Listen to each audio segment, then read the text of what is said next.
जय सिया राम। कैसे हैं आप सब भक्तों? एक बार फिर से स्वागत है आपका अपने चैनल सिया राम में।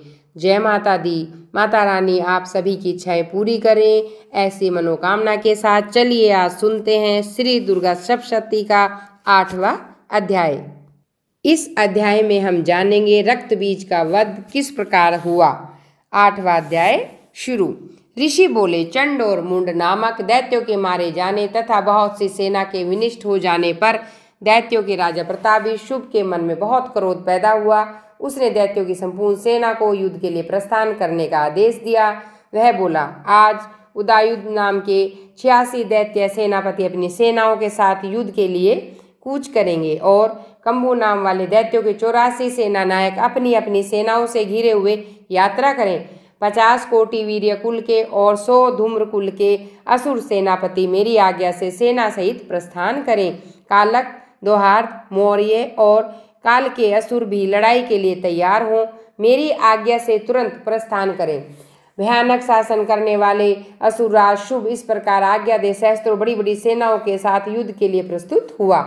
उसकी अत्यंत भयंकर सेना को आते देख चंडिका ने अपने धनुष की टंकार से पृथ्वी और आकाश के बीच का भाग गुंजा दिया। राजन, तदंतर देवी के सिंह ने बड़े जोर से दहाड़ना शुरू कर दिया। फिर अंबिका ने घंटे की आवाज से उस निनाद को और भी अधिक बढ़ा दिया। धनुष की टंकार, सिंह की दहाड़, घंटे की ध्वनि से संपूर्ण दिशाएं गूंज उठी। उसी भयंकर सबसे काली ने अपने विकराल मुख और बढ़ा दिया तथा इस प्रकार से विजयी हुई। उस तुमुल घोष को सुनकर दैत्यों की सेनाओं ने चारों ओर से आकर चंडिका देवी, सिंह तथा काली देवी को क्रोधपूर्वक घेर लिया। राजन, इसी बीच में असुरों के विनाश तथा देवताओं के अभ्युदय के लिए ब्रह्मा, शिव, कार्तिकेय, विष्णु इन आदि देवताओं की शक्तियों जो अत्यंत पराक्रम और बल से संपन्न थी, उनके शरीर से निकलकर उन्हीं रूप में चंडिका देवी के पास गई। जिस देवता का जैसा रूप, जैसी वेशभूषा, जैसी सवारी, ठीक वैसे ही साधनों से संपन्न हो, उस शक्ति असुरों से युद्ध करने के लिए आई। सबसे पहले हंसयुक्त विमान पर बैठी अक्षसूत्र और कमंडलू से शोभायमान ब्रह्मा जी की शक्ति उपस्थित हुई, जिसे ब्राह्मणी कहते हैं। महादेव जी की शक्ति वृषभ पर आरूढ़ हो हाथों में श्रेष्ठ त्रिशूल धारण किए महानाग का कंकण करने लगे और मस्तक में चंद्र रेखा से विभूषित हो वहां पहुंची। कार्तिकेय जी शक्ति रूपा जगदम्बिका उन्हीं का रूप धारण किए श्रेष्ठ मयूर पर विराजमान हो हाथ में शक्ति लिए दैत्यों से युद्ध करने के लिए आई। इसी प्रकार भगवान विष्णु की शक्ति गरुड़ पर आरूढ़ हो शंख, चक्र, गदा और धनुष तथा खड़ग धारण किए वहां आई। अनुपम यज्ञवारा का रूप धारण करने वाली श्री हरि की शक्ति भी वाहरा शरीर धारण करके वहां उपस्थित हुई। नरसिंह शक्ति भी नरसिंह के शहरद शरीर धारण करके वहां आई। उसकी गर्दन के बालों के झटके से आकाश के तारे बिखर पड़े। इसी प्रकार इंद्र की शक्ति ब्रज हाथों में साधे गजराज रावत पर आसीन हो आई। उसके भी सहस्त्र नेत्र थे, जैसा इंद्र का रूप है वैसे ही उसका भी था। तदंतर उन देवी शक्तियों से घिरे हुए महादेव जी ने चंडिका से कहा, मेरी संतुष्टि के लिए तुम शीघ्र ही इन असुरों का विनाश करो। तब देवी के शरीर से अत्यंत भयानक और उग्र चंडिका शक्ति उत्पन्न हुई, जो सैकड़ों गिद्धियों की भांति शब्द करने लगी। उस अपराजित देवी ने धूमिल जटा वाले महादेव जी से कहा, भगवान आप शुभ निशुभ के पास दूत बनकर जाएं। उन अत्यंत घमंडी दानव शुभ और निशुभ से कहिए, साथ ही उनके अतिरिक्त जो भी दानव युद्ध के लिए वहां उपस्थित हो, यह संदेश दीजिए, दैत्य यदि तुम जीवित रहना चाहते हो पाताल को चले जाओ। इंद्र को त्रिलोक का राजा मिल जाए और देवता यज्ञ भाग का भोग करें। यदि अपने बल पर घमंड है तो तुम आओ लड़ो, मेरी योगिनियां तुम्हारे कच्चे मांस से तृप्त हों। क्योंकि उस देवी ने भगवान शिव को दूत के कार्य में नियुक्त किया था, इसलिए वह शिवदूती के नाम से संसार में विख्यात हुई। भगवान शिव के मुंह से देवी के वचन सुन वह महादैत्य भी क्रोध से भर गए। जहाँ कात्यायनी विराजमान थी उस ओर बढ़े।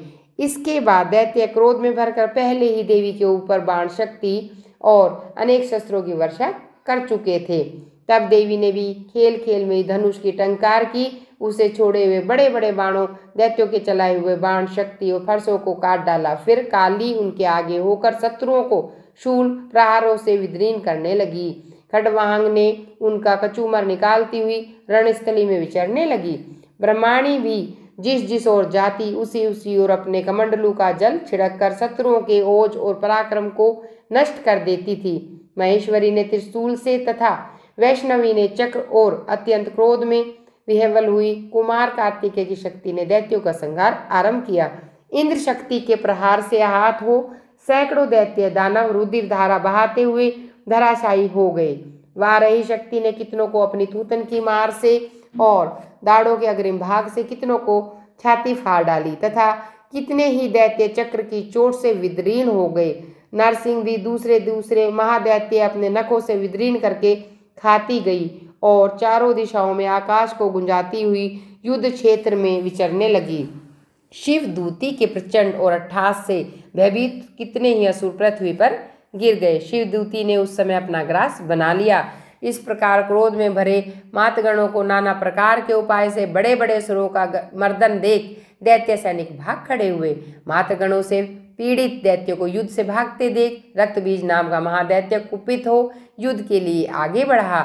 उसके शरीर से जब रक्त की बूंद पृथ्वी पर गिरती तब उसी के समान शक्तिशाली एक दूसरा महादैत्य पृथ्वी पर पैदा हो जाता। महाअसुर रक्तबीज हाथ में गदा लेकर इंद्र शक्ति के साथ युद्ध करने लगा। तब इंद्रिय ने अपने वज्र से रक्तबीज को मारा। वज्र से घायल होने पर उसके शरीर से रक्त बहने लगा और उससे उसी के समान रूप तथा बल वाले योद्धा उत्पन्न होने लगे। उनके शरीर से जो खून की बूंद गिरी उतने ही दैत्य उत्पन्न हुए। रक्तबीज के समान वे वीर्यवान बलवान पराक्रमी थे।